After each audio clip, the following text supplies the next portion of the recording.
बिस्मिल्लाहिर्रहमानिर्रहीम अस्सलामु अलैकुम। I hope you are all well. जी प्यारे बच्चों, यकीनन आप अपनी तालीम में बेहतर से बेहतर होने के साथ साथ ख़ुद को मज़ीद बेहतरीन बनाने में खुश होंगे। ने इंटरेस्टिंग टॉपिक के साथ हाजिर। आज हम डिस्कस करने वाले हैं contribution of some important caliphs of Abbasid dynasty. सल्तनत के चंद अहम खुलफा की जो खिदमात हैं उनके बारे में हम जानेंगे और कौन कौन से उनके खुलफा थे उनके बारे में जानेंगे। तो चले रीड करते हैं और जानते हैं अब्बासी सल्तनत के खुलफा के बारे में कि उन्होंने क्या खिदमत सर अंजाम दी थी अपने दौरे हुकूमत में।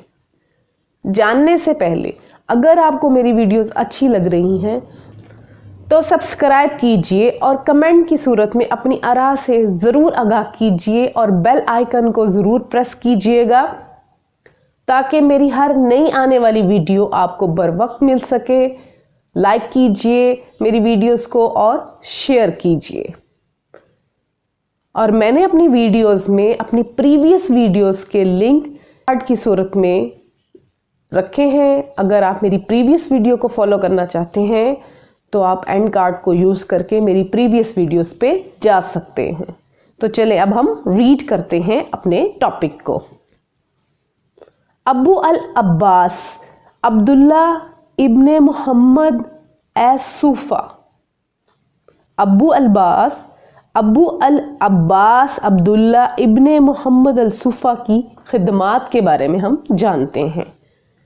Abu al Abbas Abdullah ibne Muhammad Saffah was the first Abbasid caliph.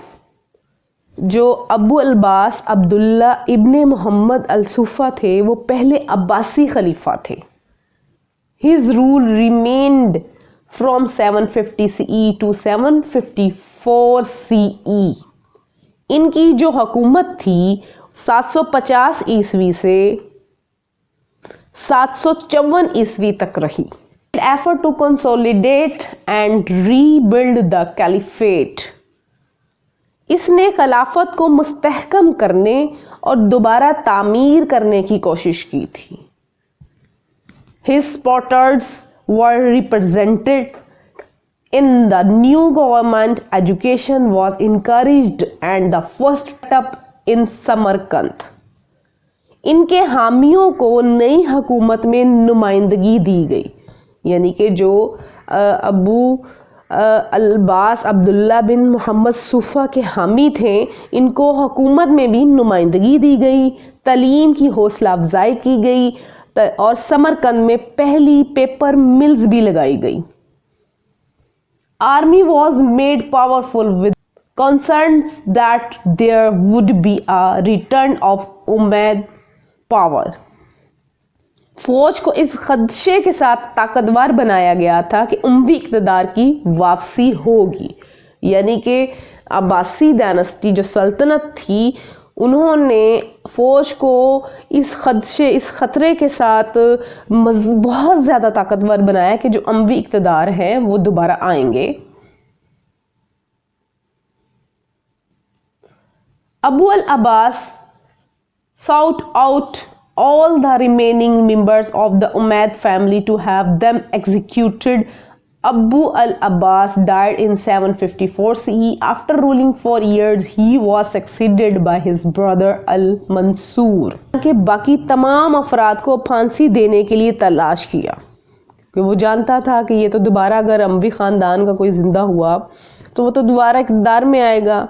तो उसने उनको ढूंढना और अमवी ख़ानदान के बाकी तमाम अफराद को फांसी देने के लिए उनको ढूंढना शुरू किया। अबू अब्बास ने 4 साल हुकूमत करने के बाद 754 ईस्वी में वफ़ात पाई। बाद इनके भाई अल-मंसूर ने तख्त संभाला। तो चले अब हम अल-मंसूर के बारे में जानते हैं। अल-मंसूर 714-775 CE was the second Abbasid Caliph। अल-मंसूर 714 से 775 ईस्वी दूसरा अब्बासी खलीफा था। अब who founded Baghdad in 762 CE। जिसने 762 ईस्वी में बगदाद की बुनियाद रखी थी। المنصور نے 762 میں بغداد کی جو بغداد شہر ہے اس کی بنیاد رکھی تھی. He reigned from 754 CE to 775 CE. Al-Mansur was concerned with the solidity of his regime after the death of his brother. 754 عیسوی سے 775 عیسوی تک حکومت کی. اپنے بھائی کی موت کے بعد المنصور کو حکومت کے ساتھ یکجہتی کی فکر تھی.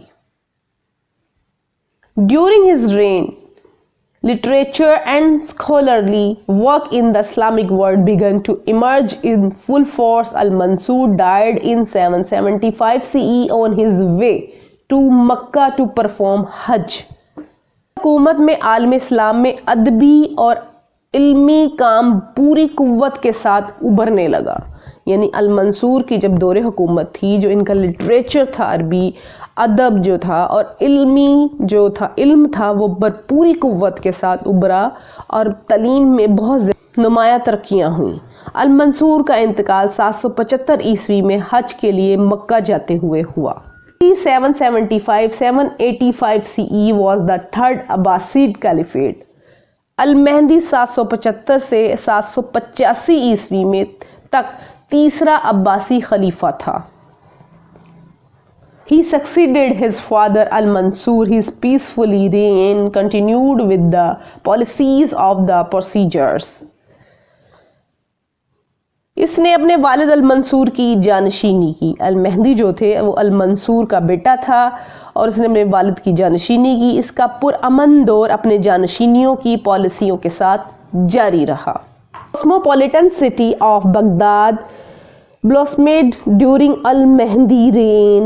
Al-Mahdi continued to expand the Abbasid administration, creating new departments. مہدی کے دور میں بغداد کا کاسموپولیٹین شہر کھلا. کاسموپولیٹین سٹی جو تھا وہ المہدی کے دور میں کھلا. المہدی نے عباسی انتظامیہ کو وسعت دیتے ہوئے نئے دیوان یا محکمے بنائے تھے. المہدی کے دور میں عباسی انتظامیہ کو مزید وسعت بہتر بنانے کے لیے انہوں نے دیوان آپ کو پتا ہے ان کے سرکاری محکموں کو کہتے ہیں. اس دور میں دیوان کہا جاتا تھا سرکاری محکموں کو، سرکاری اداروں کو.